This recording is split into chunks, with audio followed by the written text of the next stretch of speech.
Well, g'day and welcome to another Legal Studies Teacher Reads the News. I've been talking a little bit about vaccinations and in particular anti-vaxxers. So hopefully I don't get a whole bunch of comments on this, but I really want to talk about this from a different point of view today. I talked previously about the role of sport and the law and these rugby league players and their wives in particular having an anti-vaxxer point of view, what they would call a informed medical point of view.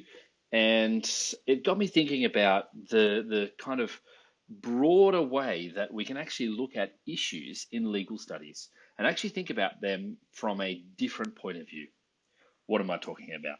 I'm doing consumers at the moment with my Year 12 class, and we're talking about a whole bunch of different things. And one of the issues is what is a consumer, and what are the different themes and challenges that the law has around the idea of protecting consumers and consumer protection, and how we often have a very narrow view of that, what it means to protect consumers. So I thought, what if we look at this from a really different point of view? And we look at it from the idea of vaccination skeptics and the AMA. So what have we got here? This is our first articles by Zach Hope, May the 2nd. So we're looking at a couple of weeks ago. A political party opposing compulsory vaccinations and fluoride in water has overcome objections from the nation's highest health officers to win a name change with the Australian Electoral Commission.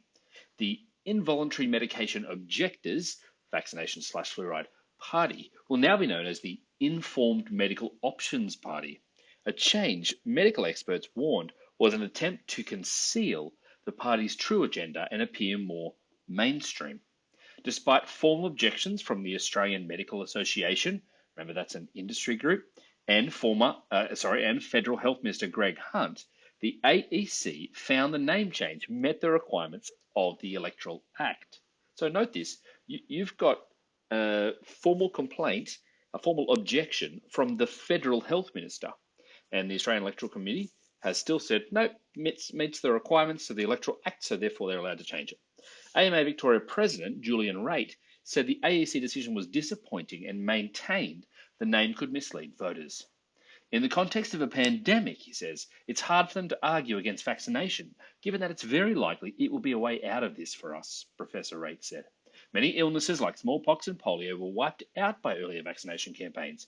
Measles, mumps, and rubella are much less common because of vaccination. Unfortunately, this pandemic has reminded us of what can happen when a new infection emerges and we don't have that immunity. The party's submission to the AE said that the objections were themselves misleading, and the name change was to address supporters' concerns by embracing the broader definition of informed consent. The Micro Party ran 8 Senate candidates at the 2019 federal election and received 17,055 first preference votes on a platform opposing forced medications, compulsory or coerced vaccination, and fluoride in the water supply. Wow, I didn't know there were that many players in the NRL. Party Secretary Michael O'Neill told the Sunday Age the anti-vaxxer label, regularly used by the AMA and other critics, was insulting. Our members only want their voice and concerns heard and to be given an uncoerced choice in medical preferences, he said. The AEC received a total of 27 objections to the change, with 13 considered valid under the Electoral Act. But AEC Acting Assistant Commissioner Joanne Reid found the party's request was in accordance with Section 129, which provides that the name must not be obscene or likely to be confused with or mistaken for the name of a recognised political party. Further, I do not consider that the name Informed Medical Options Party would bring the electoral system into disrepute or undermine the respect for and community standing of government agencies, registered political parties, or democratically elected members of Parliament, Ms. Reid found in her findings. In a statement following the AEC victory, the party said its objectives would remain the same: vaccine on the entire population during the current COVID-19 pandemic, it said. Of course. Let's just keep things the way they are. Professor Raitt dismissed the party's concerns, saying a more appropriate name would have been the Uninformed Medical Options Party. Zinger. There is a reason why people who know very little about some issues are utterly confident about their position, he said. He's going to get all Dunning-Kruger on it here. Yep, it's a cognitive bias, a psychological phenomenon called the Dunning-Kruger effect, where basically your confidence about something is inversely proportionate to your knowledge about it. Unfortunately, with many of these debates, less informed members of the community get onto a hobby horse and sound confident about the position. Mr. Hunt, remember the federal health minister, said the government condemns anti-vaccination actions or sentiment that would respect the AEC decision. Vaccination safeguards Australians against disease, he said. It is a powerful tool that is safe and effective to prevent the spread of many diseases that can cause serious ongoing health conditions and sometimes death. Immunisation not only protects you, but others in the community by reducing the spread of preventable diseases. So here's this issue, and you're thinking to yourself, what's this got to do with consumers? How on earth is this? But I want you to see how this issue plays out in different parts of society. And you'll see when it comes to consumers where it might just fall into certain categories. Now, where are these other things that we're starting to see? Well, first of all, at 4:23 p.m. today, that's May the 26th, I believe, aged care operators at odds with anti-vaxxers. Aged care operators are clashing with anti-vaxxers over a requirement that family members present flu vaccination certificates before they can visit loved ones in residential facilities. Federal Health Department Deputy Secretary Michael Lai told the Senate inquiry into the government's COVID-19 response on Tuesday that while the vast majority of people understand the intention of the vaccination program is to protect their loved ones, a small group, who, for ideological reasons, don't accept the science, have been raising complaints with providers. Chief Medical Officer Brendan Murphy said the edict that all visitors must be vaccinated had come from the Australian Health Protection Principle Committee, as aged care operators agreed to allow more visits under a new industry code. So what's happening here? Well, you've got an industry here that you are paying for this service. It's aged care. People are looking after the elderly here, and they have responsibility to protect consumers, to protect the people that are in their care. So it becomes this question of, well, their license certainly might come into this if they're not protecting people, and we've seen that with New March facility. We've seen issues with industry organisations. Most certainly, this is an industry organisation that's coming up and talking about this. This is a committee as part of aged care operators, and they're talking about their industry code. Given that the flu vaccine is completely safe and effective, that was a strong recommendation, Professor Murphy told the hearing. Coming into winter, we were very keen to make sure we reduced as much as possible flu outbreaks as well as COVID. Flu can devastate aged care facilities. We've had certainly many more deaths from flu in previous years than we've seen from COVID this year. Mr. Lai said, while the department did not break down seasonal influenza deaths by whether they occurred in residential aged care, about 90% of deaths were among over 65s. It is a significant threat to our aged population, he said. So you can understand why, as a consumer issue, you've got this concept of aged care facilities saying, no, we're going to require people coming in and visiting the elderly within our care to have had a flu vaccination, because the flu is such a dangerous disease for the elderly. And we are made up of elderly people, and they're all living in relatively small, cramped places that are very, very connected to each other, and the flu just spreads throughout them. We've seen that with COVID-19, which has a similar way it's spread. And, especially in the US, we saw a New March facility in Australia, times that by 100 in the US. We've seen thousands and thousands of people in aged care facilities die, in the tens of thousands. In 2019, 821 people died from the flu in Australia. In 2017, where there was a particularly bad flu, 1,183 people died. In 2010, there were 32 flu-related deaths. Aged Care Quality and Safety Commissioner Janet Anderson said the flu vaccination visitation requirement did not account for a large proportion of complaints to the Commission, but said those who did object were vocal. Note that, vocal. Who's objecting? Anti-vaxxers. So you've got to ask this question, well, okay, how many people are actually complaining here? Because they've managed to once again get into the news about this and make this complaint. Interesting. Let's look at what happened today. Act now. AMA urges health education to combat growing anti-vaxxer movement. This is by Max Kozlowski. Probably murdered that name as well. Apologies. Medical experts warn Decades of progress in immunisation could be undone unless the federal government urgently pushes a strong pro-vaccine information campaign. So this is this concept of consumer redress and remedies, awareness and self-help. The government needs to push awareness of the need for vaccines. The Australian Medical Association's call came after celebrity chef, talked about him here on this channel before, Pete Evans, was allowed to question vaccination science several times unchallenged on KIIS 106.5 radio show Kyle and Jackie O on Monday morning. I found out a few of my students listened to this radio show in the morning, and I had some very good advice for them, and that was, don't. The peak medical body's president, Tony Bartone, said government and media must act now to ensure immunisation science is communicated above and beyond conspiracy theories.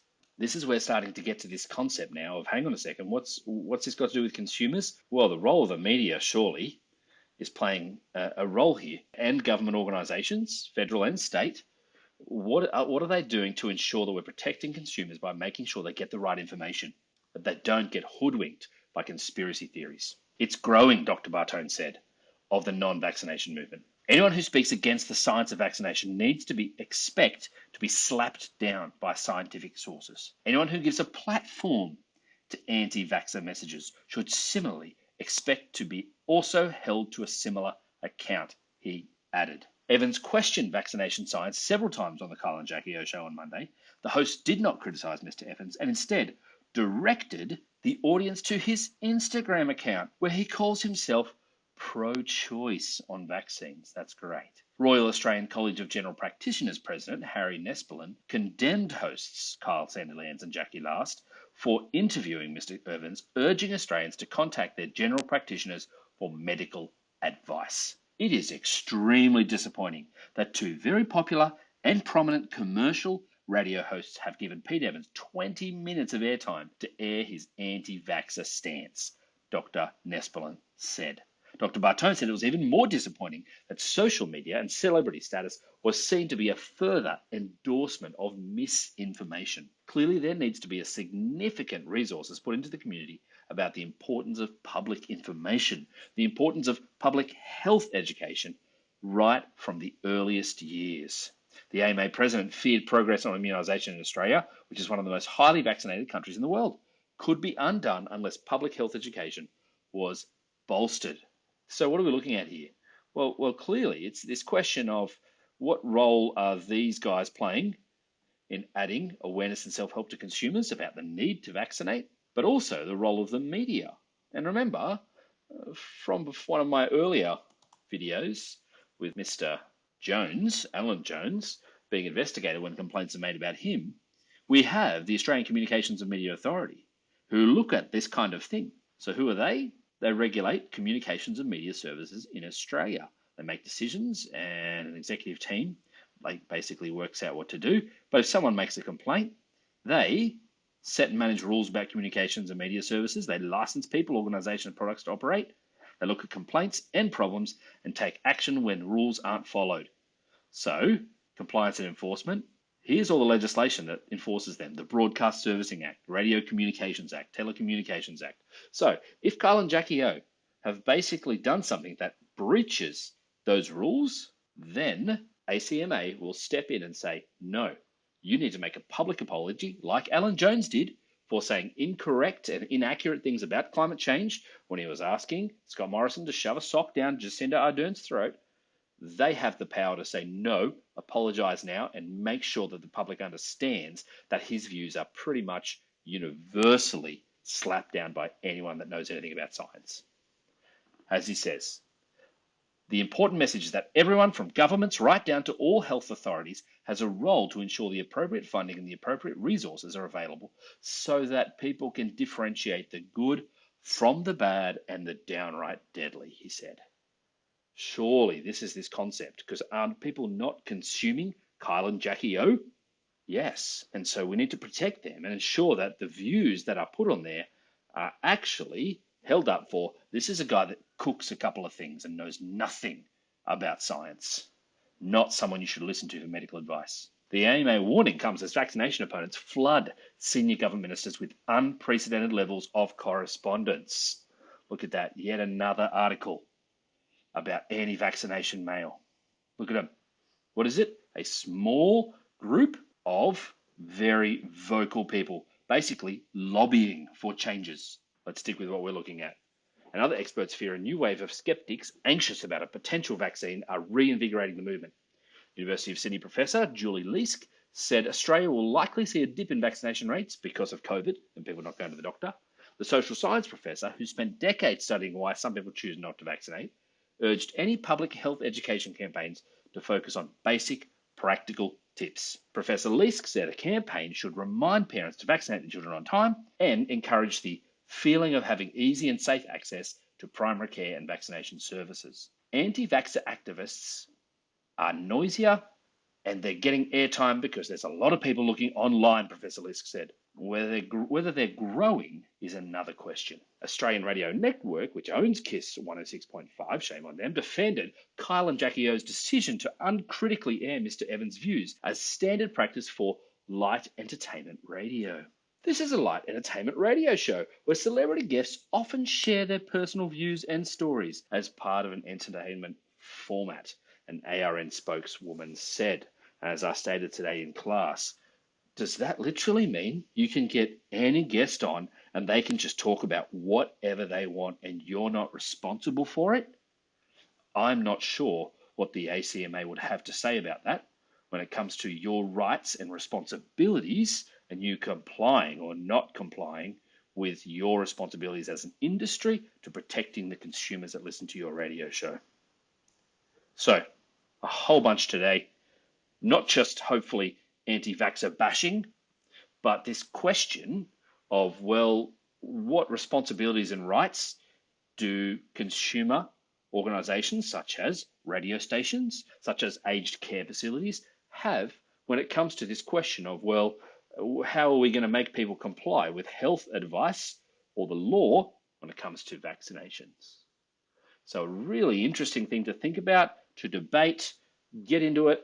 I'm sure in class your legal studies teachers would love to have a think about how this relates to a whole bunch of themes and challenges, not just for consumers, but for a whole bunch of legal studies topics.